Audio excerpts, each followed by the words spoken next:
Hello बच्चों, hello सभी को। अरिथमेटिक चैलेंज में हम लोग कर रहे हैं simple interest, compound interest. And let's see today's question.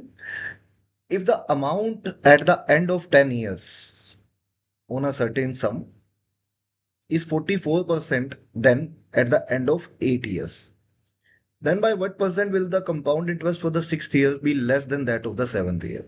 First of all, amount after 10 years under compound interest is always equal to P into 1 plus R by 100 की power 10, and this is basically 44% ज्यादा है. It means multiplying factor is 1.44. अगर ये 44% ज्यादा है, so we can say that its multiplying factor is 1.44 times. किसका किसका amount after 10 years, after 8 years, sorry, amount after 8 years would be P into 1 plus R by 100 की power 8. We can write it like this.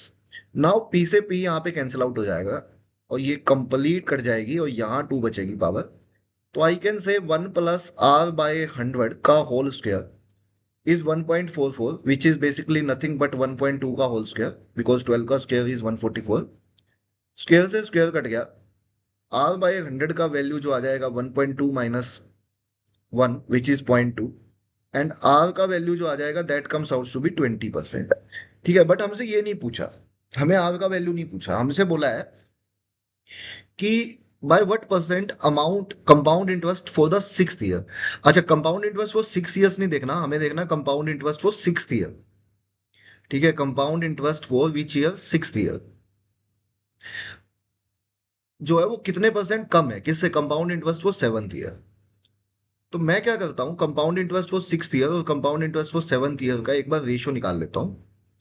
जैसे compound interest for sixth year क्या होगा, छठे साल में कौन सा कंपाउंड इंटरेस्ट मिलेगा, कैन आई से जो अमाउंट मुझे फिफ्थ 5 years के बाद बनेगी मेरी, जो अमाउंट बनेगी 5 years के बाद, उसके ऊपर जो रेट ऑफ इंटरेस्ट मिलेगा, उसके बाद ऊपर जो 8% रेट ऑफ रिटर्न मिलेगा मुझे, वही तो कंपाउंड इंटरेस्ट है ना सिक्स्थ ईयर का.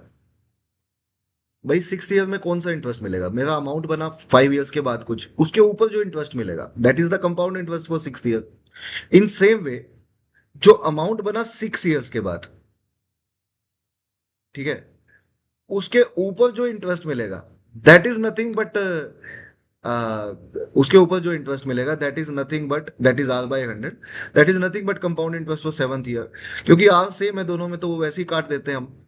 तो इनका रेशियो जो आएगा compound interest for six year और compound interest for seventh year का, वो वही रेशियो आएगा जो अमाउंट होगी 5 years और 6 years के बाद. तो amount after 5 years is nothing but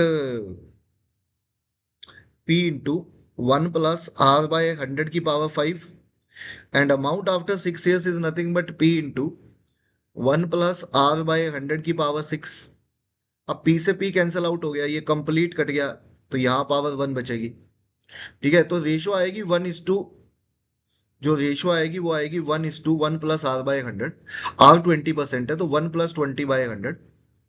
now 1 plus 20/100 is nothing but 120/100. तो ये रेशियो आ जाएगी हमारी 1:120 डिवाइड बाय 100. 100 से मल्टीप्लाई करते हैं तो रेशियो आ जाएगी 100:120. तो कंपाउंड इंटरेस्ट जो फिफ्थ ईयर का है और जो सिक्स ईयर का है उसका रेशियो 100:120 है. बट क्वेश्चन में पूछा है कि जो कंपाउंड इंटरेस्ट है सिक्स ईयर का, ठीक है, compound interest for six year और सेवंथ ईयर का रेशियो ये आ गया. तो compound interest for six year जो है वो 100 है, वो सेवंथ ईयर से कितना कम है, तो सेवंथ ईयर से वैसे कितना कम है, 20 कम है ना, 100 - 120. और कंपैरिजन किससे है, सेवंथ ईयर से, देन के बाद सेवंथ ईयर है, तो सेवंथ ईयर में है 120, तो 120 को नीचे रखेंगे, इनटू 100 कर देंगे. तो can we say that actually answer of this question comes out to be 16.67%.